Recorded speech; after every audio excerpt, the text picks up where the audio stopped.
सती का योगाग्नि से अपने शरीर को भस्म कर देना, दर्शकों का हाहाकार, शिव पार्षदों का प्राण त्याग तथा दक्ष पर आक्रमण, ऋषभुओं द्वारा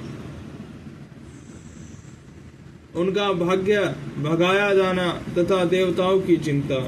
ब्रह्मा जी कहते हैं, नारद, मौन हुई सती देवी अपने पति का सादर स्मरण करके शांतचित हो सहसा उत्तर दिशा में भूमि पर बैठ गई। उन्होंने विधि पूर्वक जल का आचमन करके वस्त्र ओढ़ लिया। पवित्र भाव से आंखें मूंद कर पति का चिंतन करते हुए योग मार्ग में स्थित हो गई। उन्होंने आसन को स्थिर कर प्राणायाम द्वारा प्राण और अपान को एक रूप करके नाभि चक्र में स्थित किया। फिर उदान वायु को बलपूर्वक नाभि चक्र से ऊपर उठाकर बुद्धि के साथ हृदय में स्थापित किया। तत्पश्चात शंकर के प्राण वल्लभा अनिंदिता सती उस हृदय स्थित वायु को कंठ मार्ग से भ्रुकुटियों के बीच में ले गई। इस प्रकार दक्ष पर कुपित हो सहसा अपने शरीर को त्यागने की इच्छा से सती ने अपने संपूर्ण अंगों में योग्य मार्ग के अनुसार वायु और अग्नि धारण की।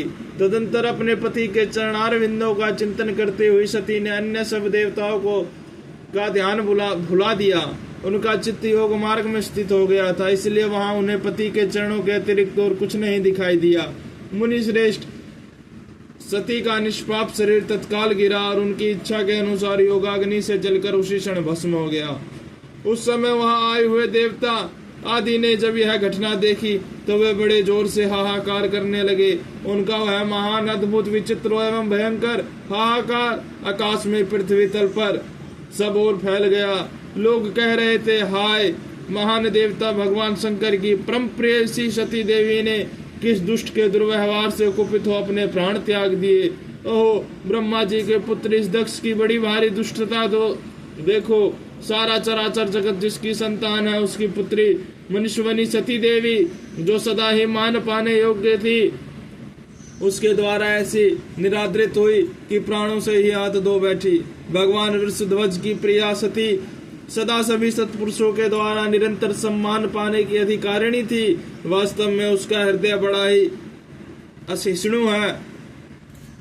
वह प्रजापति दक्ष ब्राह्मण द्रोही ही है, इसलिए सारे संसार में उसे महान अपयश प्राप्त होगा। उसकी अपने ही पुत्री उसी के अपराध से जब प्राण त्याग करने को उद्यत हो गई, तब भी उस महा नरक भोगी शंकर द्रोही ने उसे रोका तक नहीं। जिस समय सब लोग ऐसा कह रहे थे, उसी समय शिव जी के पार्षद सती का यह अद्भुत प्राण त्याग देखकर तुरंत ही क्रोध पूर्वक अस्त्र शस्त्र ले दक्ष को मारने के लिए उठ खड़े हुए।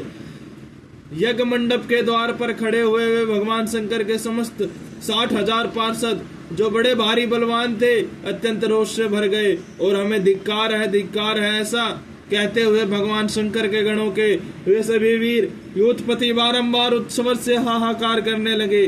देवऋषि कितने ही पार्षद तो वहां शोक से ऐसे व्याकुल हो गए कि वे अत्यंत तीखे प्राणनाशक शस्त्रों द्वारा अपने ही मस्तक और मुख आदि अंगों पर आघात करने लगे।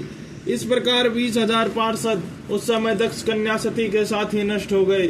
वह एक अद्भुत सी बात हुई। नष्ट होने से बचे हुए महात्मा शंकर के वे परमतगण क्रोध युक्त दक्ष को मारने के लिए हथियार लिए उठ खड़े हुए।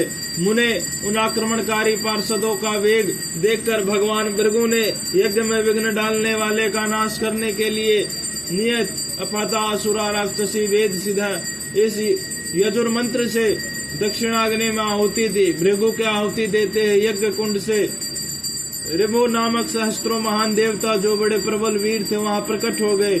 मुनीश्वर उन सब के हाथ में जलती हुई लकड़ी थी। उनके साथ प्रमथ गणों का अत्यंत विकट युद्ध हुआ, जो सुनने वालों के भी रोंगटे खड़े कर देने वाला था। उन ब्रह्म तेज से संपन्न महावीर ऋभुजों की सब ओर से ऐसी मार पड़ी जिससे प्रमथ गण बिना अधिक प्रयास के ही भाग खड़े हुए। इस प्रकार उन देवताओं ने उन शिव गणों को तुरंत मार भगाया। यह अद्भुत सी घटना भगवान शिव की महाशक्तिमती इच्छा से हुई। वह सब देखकर ऋषि इंद्र आदि देवता, मरुड़गण, विश्वदेव, अश्वनी कुमार और लोकपाल चुप ही रहे। कोई अब ओर से आकर वहाँ भगवान विष्णु से प्रार्थना करते थे कि किसी तरह विघ्न टल जाए। वे उद्यग्नी हो बारंबार विघ्न निवारण के लिए आपस में सलाह करने लगे। प्रमथ गणों के नाश होने और भगाए जाने से जो भावी परिणाम होने वाला था उसका भली भांति विचार करके उत्तम बुद्धि वाले श्री विष्णु आदि देवता अत्यंत उद्विग्न हो उठे थे। मुने इस प्रकार दुरात्मा शंकर द्रोही ब्रह्मबंध दक्ष यज्ञ में उस समय बड़ा भारी विघ्न उपस्थित हो गया।